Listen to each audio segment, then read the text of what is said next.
Film ini akan berfokus pada seorang gadis muda bernama Raquel Pacheco. Dia adalah remaja yang diadopsi oleh pasangan Otto dan Celeste. Bisa dibilang keluarga Otto ini berkecukupan dan bisa memberikan fasilitas serta pendidikan yang baik untuk Raquel. Namun sayang, anak kandung Otto yang bernama Rodrigo kelihatannya tidak suka dengan kehadiran gadis itu. Dia selalu saja menghina Raquel dengan sebutan kotor. Bukan hanya itu, di sekolah, Raquel ini adalah remaja yang tidak punya teman. Sosoknya yang pendiam dan kutu buku membuat siswa-siswa lainnya beranggapan kalau Raquel adalah anak aneh. Sampai suatu saat, Raquel sedang makan sendirian, tiba-tiba teman sekelasnya yang bernama Romino mengajaknya untuk belajar bersama di rumahnya. Ternyata semua itu adalah akal-akalan sang pemuda untuk mengajak Raquel bermesraan di rumahnya yang sepi. Berhubung perlakuan Romino sudah kelewat batas, Raquel pun memutuskan pergi dari tempat itu. Sepulangnya ke rumah, Raquel yang sedang makan malam bersama keluarga tiba-tiba kembali mendapat hinaan dari Rodrigo alias abang tirinya. Rodrigo kesal karena keberadaan Raquel hanya menambah pengeluaran keluarganya saja. Sontak saja perkataan itu membuat Raquel tersinggung. Permasalahan pun kembali menghinggapi gadis itu saat Romino memasang foto mereka sedang bermesraan di blog pribadinya. Alhasil keesokan harinya, Raquel jadi bahan hinaan siswa-siswa di sekolah. Berangkat dari peristiwa memalukan itu, Raquel pun memutuskan untuk minggat dari rumah. Bermodal uang tabungannya, ia pergi menuju kota lain dengan menggunakan bus. Entah apa yang dipikirkan oleh Raquel ini, sehingga ia melamar kerja di sebuah rumah pelesiran milik wanita bernama Larissa. Sekedar informasi, rumah pelesiran adalah tempat di mana para wanita penghibur menjual jasanya. Melihat kecantikan dan tubuh indah yang dimiliki Raquel, Larissa pun langsung menerimanya sebagai anak asuh dengan kontrak bagi hasil 40 untuk Raquel dan 60 untuk Larissa, maka resmilah mereka menjadi mitra usaha. Kemudian Larissa memperkenalkan Raquel kepada wanita penghibur lainnya yang juga tinggal di sana. Dari gelagat mereka terlihat jelas kalau kehadiran Raquel tidak begitu diharapkan. Para wanita penghibur itu takut Raquel akan mencuri pelanggan mereka. Keesokan harinya, Raquel diinterogasi oleh seorang wanita penghibur senior bernama Janine. Dia bertanya kenapa Raquel bisa sampai di tempat itu padahal umurnya masih sangat belia, yakni 17 tahun. Belum sempat Raquel menjawab, tiba-tiba Larissa datang dan menyuruhnya untuk bertemu dengan pelanggan pertamanya yang bernama Kutsong. Saat Kutsong bertanya siapa namanya, Raquel tiba-tiba menyebutkan nama Bruna sebagai nama samarannya. Oleh karena itu, mulai dari sekarang, nama Raquel akan saya ganti menjadi Bruna. Melihat gelagat Bruna yang begitu kikuk, Kutsong pun langsung tahu kalau gadis itu baru pertama kali melakukan hubungan suami istri, sehingga ia meminta Bruna untuk tetap rileks dan tenang. Setelah melayani pelanggan pertamanya, Bruna mulai belajar bagaimana cara menarik dan juga membuat puas pelanggan agar terus menyewa jasanya, yang mana hal tersebut membuat Bruna jadi wanita penghibur terlaris yang ada di rumah pelesiran itu. Selain ditabung, uang hasil kerja kerasnya juga dipergunakan Bruna untuk meningkatkan penampilannya. Ditemani Gabi, teman barunya yang juga merupakan wanita penghibur, Bruna berbelanja pakaian yang dijamin akan menarik perhatian para pelanggan.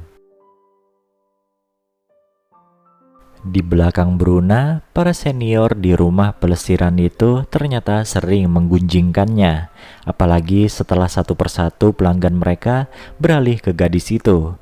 Beruntung ada Gabi yang menenangkan teman-temannya dan mengingatkan kalau dulu mereka juga pernah laris seperti Bruna. Suatu hari, seperti biasa, Bruna melayani pelanggan yang memilih dirinya. Namun kali ini ia benar-benar dibuat kaget karena yang menyewanya adalah Rodrigo yang tidak lain adalah abang tirinya. Dengan penuh amarah, Rodrigo melarang Bruna kembali ke rumah sebab gara-gara kepergiannya itu orang tua Rodrigo jadi saling menyalahkan. Faktanya, hal itu membuat Bruna jadi sedih hingga menulis di buku hariannya. Bahkan ia sempat ingin menelepon ibu tirinya, tapi niatan itu langsung diurungkan setelah teringat ucapan Rodrigo. Kalau sampai ia menghubungi orang tua angkatnya lagi, sudah pasti mereka akan sedih. Melihat raut kesedihan di wajah Bruna, Kutsong yang hari itu berniat memakai jasanya jadi ikut prihatin. Oleh karena itu, ia pun memutuskan untuk ngobrol saja bersama Bruna. Sambil ngudut di depan jendela kamar, mereka curhat tentang masalah hidup masing-masing. Di lain waktu, saat Bruna ingin mengambil udut di lokernya, ia dibuat histeris melihat perhiasan dan tabungan miliknya hilang.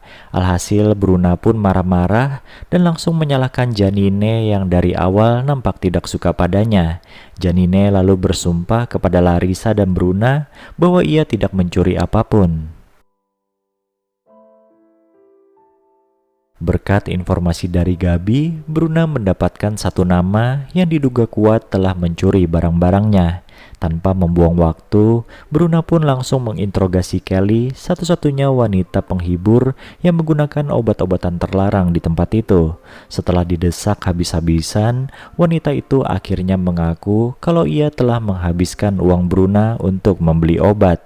Lantaran si Kelly ini terus saja menangis, Bruna pun jadi tak tega dan menyuruhnya untuk mencicil semua barang yang telah dicurinya. Atas kejadian tersebut, Bruna pun meminta maaf kepada Janine karena telah memfitnahnya.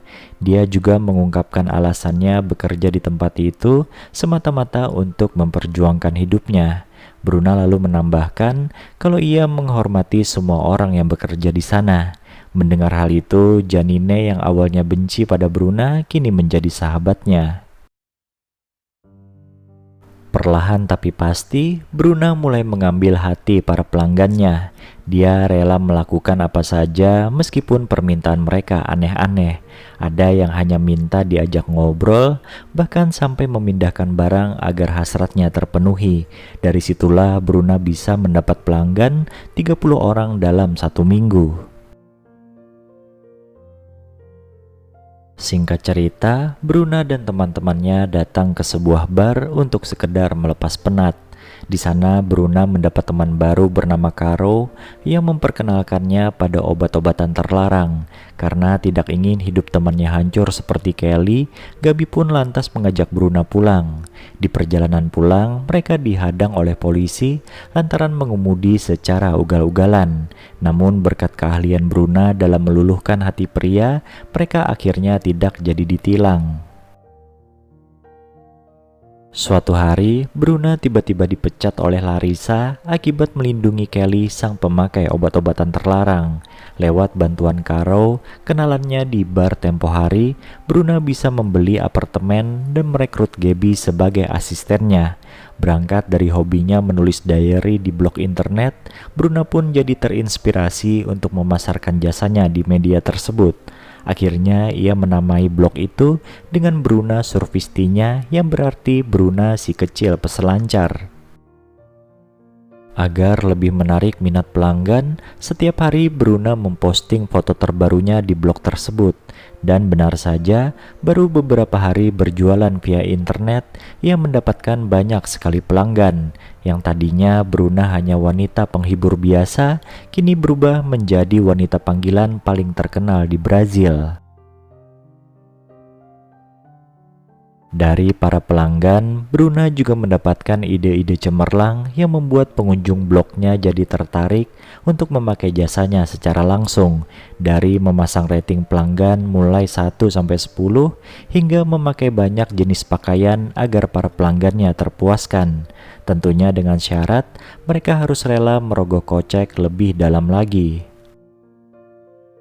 Dari sekian banyak pelanggannya, ada satu pria yang mampu menarik hati Bruna, yaitu Kutsong, si pelanggan pertamanya. Namun saat Kutsong ingin mengajaknya menikah dan memintanya untuk berhenti bekerja, Bruna sontak menolaknya. Sebab dengan pekerjaannya sekarang, ia mampu meraih popularitas serta membeli apapun yang diinginkannya. Sampai suatu ketika, Bruna mengalami kelelahan gara-gara kebanyakan pelanggan. Untuk mengatasi masalah itu, ia pun mengambil jalan pintas dengan mengonsumsi obat-obatan terlarang yang dijual oleh Caro. Melihat Bruna yang sudah mulai ketagihan, Gabi pun berusaha mengingatkannya. Akan tetapi Bruna malah naik pitam dan memecat Gabi karena merasa tidak membutuhkannya lagi. Kepergian Gabi membuat hidup Bruna semakin tidak terkontrol. Sekarang ia menjadi seorang pemadat yang menjual apapun demi membeli obat-obatan terlarang. Para pelanggan pun jadi ilfil karena Bruna bersikap arogan. Lambat laun usahanya jadi sepi pelanggan sehingga mau tak mau Bruna banting harga secara drastis. Sontak saja hal itu menarik minat para pelanggan kelas bawah yang mengantri ingin tidur dengan Bruna, wanita panggilan yang dulunya terkenal. Saking banyaknya pelanggan, sampai-sampai Bruna pun kelelahan dan jatuh pingsan saat sedang menunaikan tugasnya. Beberapa hari kemudian, Bruna pun tersadar dalam keadaan dirawat di rumah sakit. Ia terkejut melihat ada Kutsong yang setia menemaninya. Sekali lagi pria itu meminta Bruna untuk berhenti bekerja sebagai wanita panggilan. Melihat ketulusan Kutsong, Bruna pun akhirnya jujur bahwa dulu ia kabur dari rumah agar tidak bergantung pada orang lain. Bruna juga membeberkan kalau nama aslinya adalah Raquel. Setelah pertemuannya dengan Kutsong, Bruna bertekad akan berhenti jadi wanita panggilan 6 bulan lagi.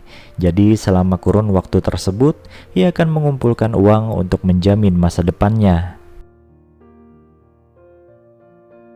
6 bulan berlalu, Bruna kini telah menyelesaikan bukunya yang berjudul The Sweet Scorpion Venom. Buku itu laris manis di pasaran dan menginspirasi banyak wanita agar tidak terjerumus ke lembah hitam. Dari kesuksesannya itu, Bruna pun berhenti menjadi wanita panggilan dan memulai hidup baru bersama mantan pelanggannya. Dan film ini pun berakhir. Untuk mengakhiri video ini, izinkan saya menyampaikan sebuah kutipan. Bila kita mencari uang, kita akan dipaksa untuk mengupayakan pelayanan yang terbaik. Tetapi jika kita mengutamakan pelayanan yang baik, maka kitalah yang akan dicari uang. Sekian alur cerita film Bruna Surfistinya 2011. Semoga terhibur dan bahagia selalu. Reza pamit, see ya!